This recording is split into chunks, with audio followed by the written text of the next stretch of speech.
Hi guys, welcome to the channel. Today we're gonna talk about Ed Sheeran. I sounded like a preacher. We're gonna talk about Jesus. What? You never know. It could always happen that we, at a certain point, talk about Jesus. You never know. Anyway, you know that Ed Sheeran was involved in this lawsuit since 2017 about one of his songs, Thinking Out Loud, that was supposed to be a ripoff of Marvin Gaye, Let's Get It On. So, if I remember correctly, 2017 started the whole lawsuit of the heirs for the Marvin Gaye Foundation or family. So the jury today deliberated, or I think in 3 hours, they deliberated, you say that? Is it even a word?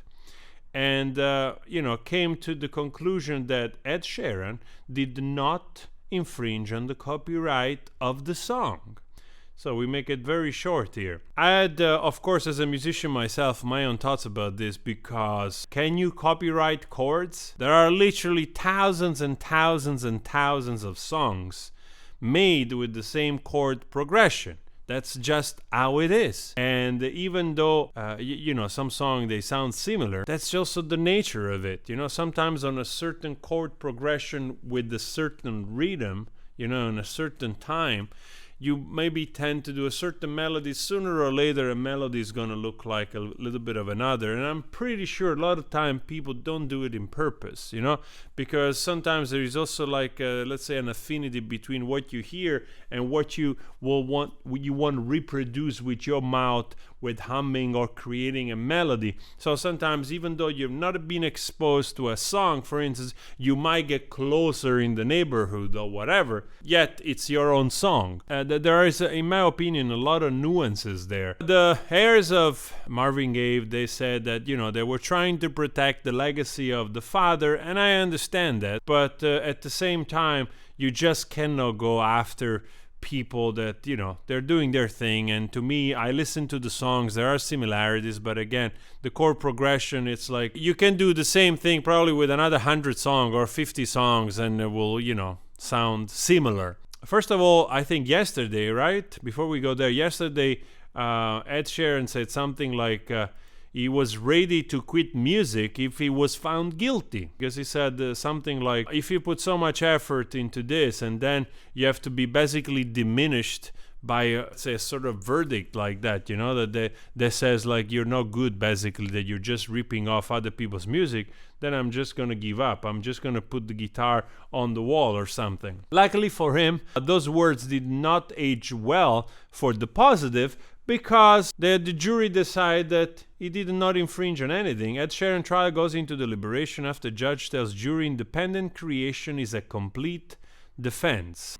Testimony wrapped up in the Ed Sheeran copyright infringement trial at the end of the court day Wednesday, as the judge sent the Manhattan jury into deliberation with a pointed admonition: independent creation is a complete defense, no matter how similar the song is. So, U.S. District Court Judge Louis Santon's instruction may have left a high bar in the jury's mind for just how much evidence the plaintiff's attorney needed to have established to prove that Sheeran and his co-writer actually copied Marvin Gaye's Let's Get It On when they wrote the pop hit Thinking Out Loud. Good judge. Yeah, we're gonna keep having Ed Sheeran making music, whether you like him or not. I like his story from the beginning, just a young guy playing guitar on the street that rose to the highest, on top of the mountain, so to speak.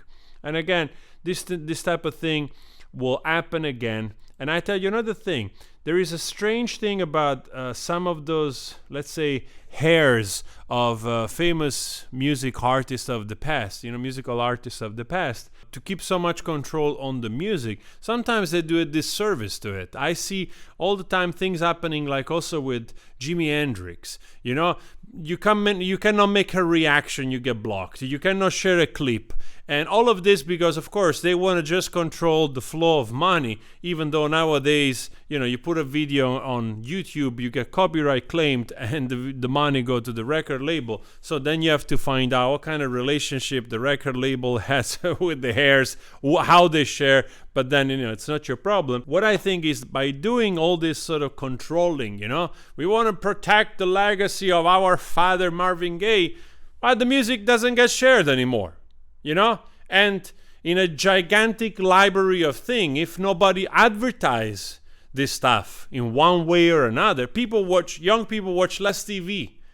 They watch less older movies. How they're gonna get the references if they don't have somebody that shared the music? Right now, I was watching the beginning of Guardian of the Galaxy. Right? Ironically, I was trying to sing a cover yesterday from Radiohead, "Creep."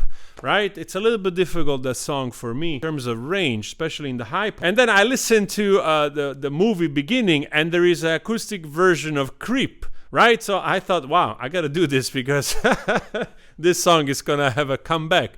But this song is pretty old. It's like around 20 plus year old, right? And even though it's sort of recent, but movies like that, for instance, will help to bring into the awareness of newer audience that song exists. It's like a little bit like running up the hill in Stranger Things, that all of a sudden went back up again because people just love the song and the young audience didn't know the song. So the more you control this stuff, the less the music will go around. People will forget it. Let me know your thoughts. I'm happy Ed Sheeran honestly won. Keep making music. You cannot own chord progression. Thank you so much, guys. Please subscribe if you want to listen to one of my covers as well. We do a little bit of everything here. Take care of yourself.